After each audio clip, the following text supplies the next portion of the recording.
Hi everyone, it's John, DigiGurdy man. So let's go into the workshop and see what we've been doing.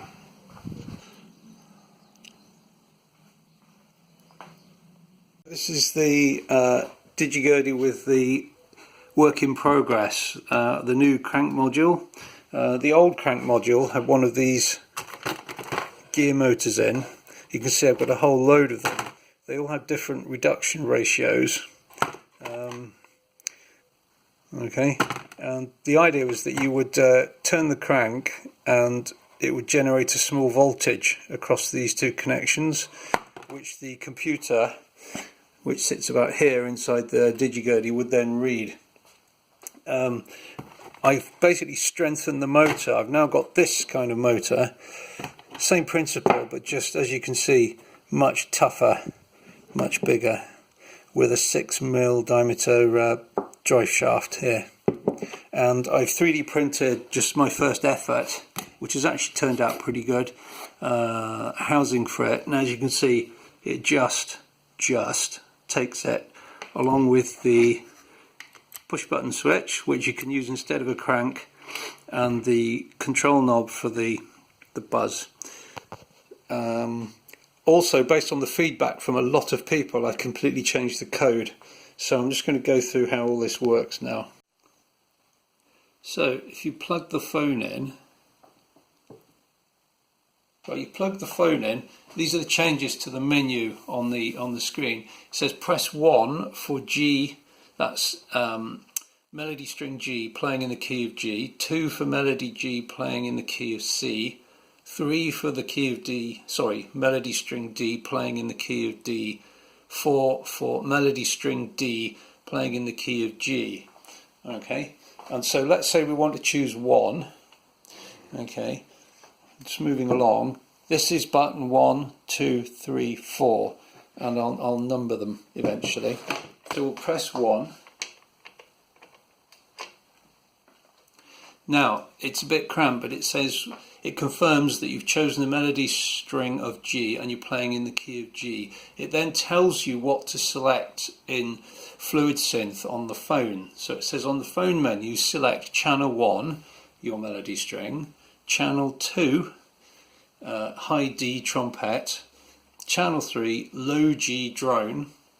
So it's telling you what to select so that the drones come out right, sounding right. So you have to follow these guidelines on the screen. Channels 4 and 5 are for the buzz and the key click. And when you've selected those, then you press the light blue key on the DigiGurdy and it carries on as it did before. Do you want the drones on? Yes. Okay. And play when ready. So now we need to set up the phone to match what it told us to choose. So we've got our various channels. So for channel 1 we have the melody string, so we're going to have low G steel melody, that should work. Channel 2 we're going to have the trompette. Okay, we're going to have high D trompette, this is what it told us to do earlier, high D, there we are in the example before. Channel 3 low G drone. Channel 4 is going to be our buzz sound. Oops. So hang on, here's one we got from Nigel Eaton, recorded it for me. There we are, Nige buzz, there we go. And then channel 5 is our key click. And we've got key click V1 quiet to there. So maybe we'll select that. And then we are ready to go.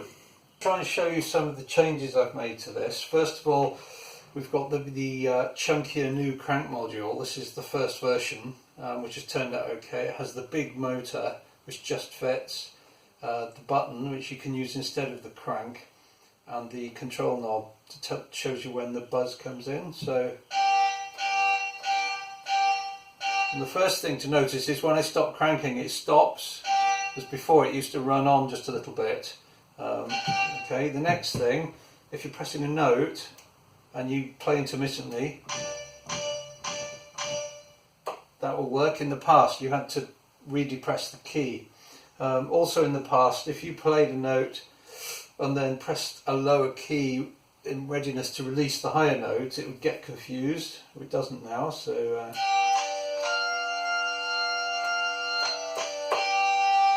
for example, the buzz still works.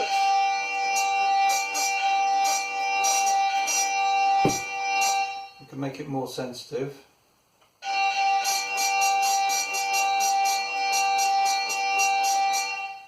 A bit more sensitive. Or, you know, you just adjust it to your personal taste.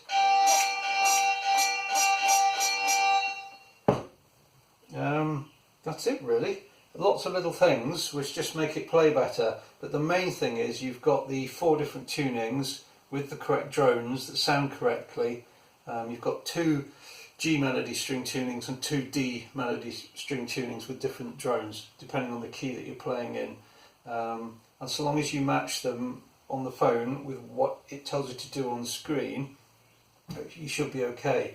You'll notice how I've just put a bit of tape here to stop the plug wiggling on the phone, because that's the weak link when you're moving around. So just beware, you do need to watch this. This is the weak link in the whole chain, is that little plug.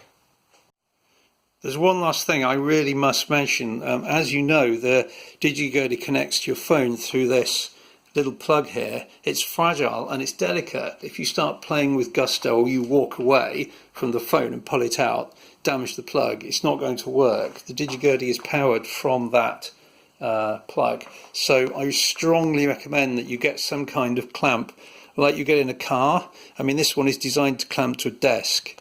Something like that. And the other thing is de-stress the cable. So here I've looped the cable under here, just so, you know, I'm just not pulling it, wibbling it, yanking it and damaging the plug.